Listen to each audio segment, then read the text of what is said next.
હું નૈનાબેન ચૌહાણ, મારું ઘૂંટણનું ઓપરેશન નારાયણી હોસ્પિટલમાં કેન્દ્ર સાહેબના હસ્તે થયેલું, અને એ ઓપરેશન સાથે સાથે મને જીમિત સાહેબે જે એક્સરસાઇઝ કસરત જે કંઈ કરાયું મને અને મને મોટિવેશન કરી એ બદલ હું અત્યારે ચાલી શકું છું, મારું બધું જ કામ મારી જાતે કરી શકું છું.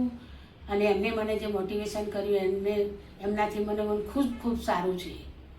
કેન્દ્ર સાહેબ છતાંય એમની ટીમ, એમનો ખૂબ ખૂબ આભાર.